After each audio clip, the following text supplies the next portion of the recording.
Hello, dear students. Welcome back to your offline English class. Today we are going to do the language work of Scent of the Gutters. Okay, so here we start.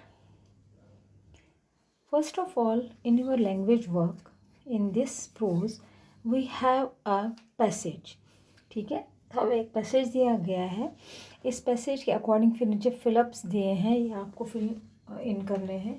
ठीक है, जो proper word होगा इसमें. For example पहले हम passage पढ़ लेते हैं, फिर उसके बाद इसके सेंटेंसेस भर देते हैं. She was 5 feet tall and slender of build. ये मदर टेरेसा के बारे में लिखा हुआ है. Draped in a blue bordered white sari which cost less than 50 rupees, spoke of her simplicity and grandeur. Her wrinkled face never marred her spirit to serve the poor and the needy. She did beautiful things to make this world a happier place to live in. Nobody cares for the dying and the deceased, but she cared for those who were left unloved. In 1946, while going to Darjeeling, she heard the call to give up everything and follow him to the slums to serve him among the poorest of the poor. Truly a philanthropist, she dedicated her life to the poor people who needed her the most. ठीक है, इसमें से बहुत से words हैं जो हम इसमें यूज़ करेंगे. Okay, first fill the blank से आपका her wrinkled face in the passage means her. उसकी जो फेस के ऊपर झुर्रियाँ पड़ी थी, इससे क्या मतलब होता है, क्या दिखाना चाहता है वो कि मदर टेरेसा की फेस पर झुर्रियाँ पड़ी थी. He wants to show that वो एक बुज़ुर्ग औरत थी. ठीक है, सो यहाँ पर आएगा मीन्स हर ओल्ड एज. ठीक है, then him HIM him refers to. आपने देखा होगा जब भी हम ऑलमाइटी गॉड की बात करते हैं तो वहाँ पर हिम जो है वो उसके लिए यूज़ किया जाता है. तो यहाँ पर आएगा him refers to God. Mother Teresa was a dash because she loved mankind. जो इंसानियत से प्यार करे, जो इंसान से प्यार करे बिना किसी लालच के, बिना किसी जात पात के, उस इंसान को हम क्या बोलते हैं, फिलैंथ्रोपिस्ट. ठीक है, who loves human kind in any manner. Okay, इसको हम बोलते हैं philanthropist. Her spirit to serve the poor and the needy was never dash by her old age. उसका जो मकसद था उसके गरीबों की खिदमत करने का, गरीबों और ज़रूरतमंदों की खिदमत करने का, वो कभी भी उसकी ओल्ड एज की वजह से उसमें कभी भी कोई रुकावट नहीं आई, ओल्ड एज की वजह से. तो यहाँ पर आप देखिए, हमने एक जगह पढ़ा था सेकेंड लाइन में, हर wrinkled फेस नेवर मेयर्ड MERRED. ठीक है, ये हो गया ट्रबल, किस मतलब बाधा लाना, किसी वजह से रोक लगाना. तो इसकी मतलब जो ओल्ड एज है उसने उसको कभी भी कोई मुश्किल नहीं पैदा की उसको गरीबों की और ज़रूरतमंदों की खिदमत करने के लिए. Fifth sentence, to live a life of dash was the hallmark of mother Teresa personality. किस तरह की ज़िंदगी थी उसकी, क्या हॉलमार्क था, क्या निशान था. जैसे प्योर सोना जो होता है उसका हम बोलते हैं कि हॉलमार्क का सोना लेना है. Hallmark is the sign of purity.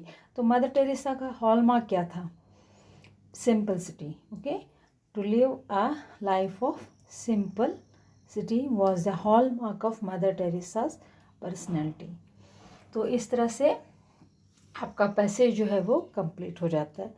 फिर उसके बाद आएगा, आपको कुछ वर्ड्स दिए गए हैं, आपको इनके सेंटेंसेस बनाने हैं. जैसे फ्लॉक आपको पता होता है झुंड. ठीक है, हम्बल हो गया बड़ा ही, बिना प्राउड के, एरोगेंट, बिना किसी मतलब के, बिना किसी इसके स्वार्थ के या लालच के किसी के सामने झुकना.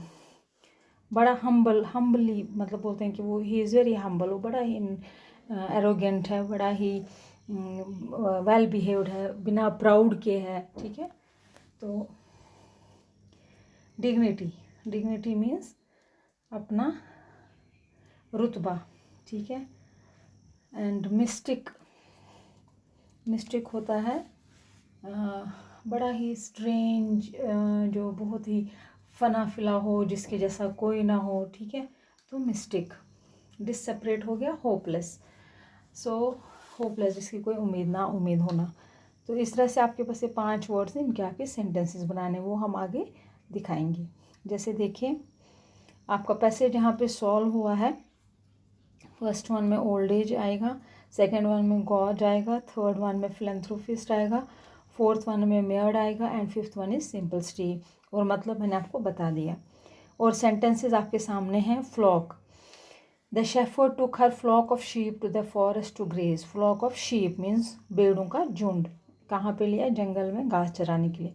Humble, we should act like humble servants of God. हमें सबको हम्बल सर्वेंट, एक गुलाम सेवक बनकर रहना चाहिए, खिदमतगार बनकर रहना चाहिए। किसका? खुदा का, भगवान का, ईश्वर का, ठीक है। Then dignity, I think it below my dignity to hide the facts. मैं इससे अपनी डिग्निटी मीन्स अपना रुतबा जो होता है, अपनी जो स्टेट होता है, जैसे मेरी जो डिग्निटी है, मेरा जो रुतबा है, मैं उससे इसको कम समझता हूँ। इस किसी से कोई बात छुपाना। Mystic, India has given birth to many great mystics like Guru Nanak, again Mother Teresa, ठीक है। Desperate, doctors are fighting a desperate battle to save the girl's life. Doctors क्या है? Desperate battle. Desperate means hopeless, पूरी उनको उम्मीद तो नहीं है गर्ल बचेगी, लेकिन फिर भी वो एक डिससेपरेट, जिसमें पता हो कि ये बच नहीं सकती, वो लड़ाई वो लड़ रहे हैं उस गर्ल की लाइफ को बचाने के लिए, ठीक है। तो ये 2 इसमें है। फिर हम करेंगे इसका राइटिंग वर्क, ओके। तो आप ये पढ़ लीजिए, लैंग्वेज वर्क और then sentences. If you find any problem then go through the your dictionaries. Dictionary में पढ़िए और इनका मीनिंग आप खुद भी देख सकते हैं, ठीक है। तो till then take care, stay home, stay safe.